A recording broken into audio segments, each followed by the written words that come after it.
আপনি কি কাজটি করেন না? আপনি কি কাজটি করেন না? দেখো এখানে প্রত্যেকটা প্রশ্ন আমরা সুন্দরভাবে অ্যান্সার করব। এখানে দেখো 4টে টেন্সে ব্যবহার করা আছে।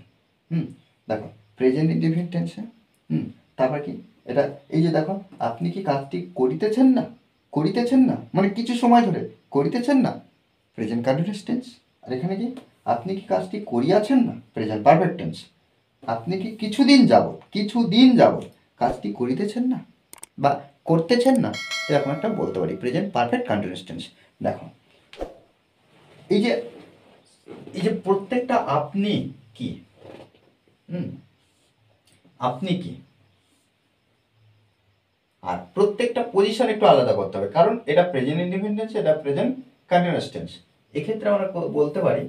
আর প্রেজেন্ট ইনডিফিনিট টেন্সের প্রশ্ন করতে হলে আমরা ডু ব্যবহার করি, ডু বা ডাজের মধ্যে যে কোনো একটা সাবজেক্ট অনুযায়ী আমরা এখানে কি করব, ডু ব্যবহার করব।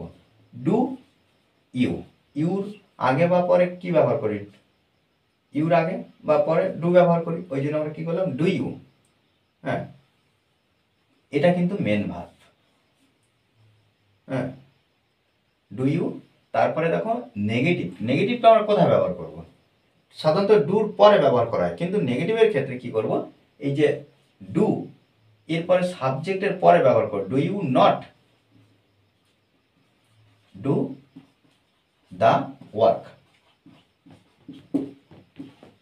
ওকে, এটাই। তাহলে do you not do the work, আপনি কি কাজটি করেন না? আপনি কি কাজটি করেন না? আর এখানে কি, আপনি কি কাজটি করিতেছেন না? আপনি কি কাজটি করিতেছেন না, এই যে আপনি কি, তাহলে এখানে যদি আমরা প্রেজেন্ট কন্টিনিউয়াস টেন্স লিখবো, তাহলে এখানে আমরা ব্যবহার করতে পারি are you. Are you not, are you not ব্যবহার করব। আর ইউ নট করিতেছেন না, তাহলে প্রেজেন্ট কন্টিনিউয়াস ভার্বের সঙ্গে আইএনজি যুক্ত করব, তাহলে এখানে ডুইং ব্যবহার করব। দেখো তাহলে are you not doing the work.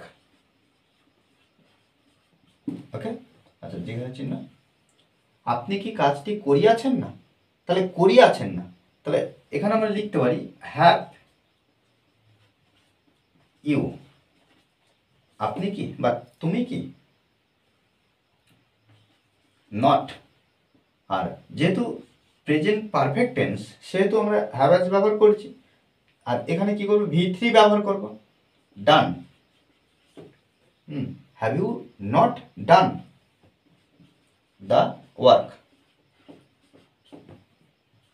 Okay, have you not done the work, আপনি কি কিছুদিন যাবৎ কাজটি করিতেছেন না, তাহলে এখানে দেখো একইভাবে আমরা হ্যাভ ব্যবহার করব। Present perfect continuous, have you not, negative কিন্তু প্রত্যেকবার আমরা কি করব, নট সাবজেক্টের পরে ব্যবহার করব এই প্রশ্নগুলোর ক্ষেত্রে। তাহলে হ্যাভ ইউ নট বিন, তারপরে ভার্বের সঙ্গে আইএনজি, ডুইং দ্য ওয়ার্ক। আর কিছুদিন যাবত, ফর ফিউ, এখানে দেখো কিছু, ফিউ, ফর ফিউ ডেটস। ওকে, দেখো এই বিষয়গুলো কিন্তু আমাদেরকে একটু বুঝতে হবে, আমরা তবে কিন্তু ইংলিশে ইমপ্রুভ করতে পারবো। দেখো প্রশ্ন করা শিখতে হবে, স্পোকেন ইংলিশের ক্ষেত্রে সবথেকে গুরুত্বপূর্ণ বিষয় প্রশ্ন তৈরি করা। ওকে, আর এই ক্লাসটি যদি ভালো লাগে অবশ্যই লাইক কমেন্ট শেয়ার, আর যারা এখনও পর্যন্ত এই চ্যানেলটি সাবস্ক্রাইব করেননি তারা অবশ্যই চ্যানেলটি সাবস্ক্রাইব করে পাশে থাকবেন। Okay, thanks for watching this video.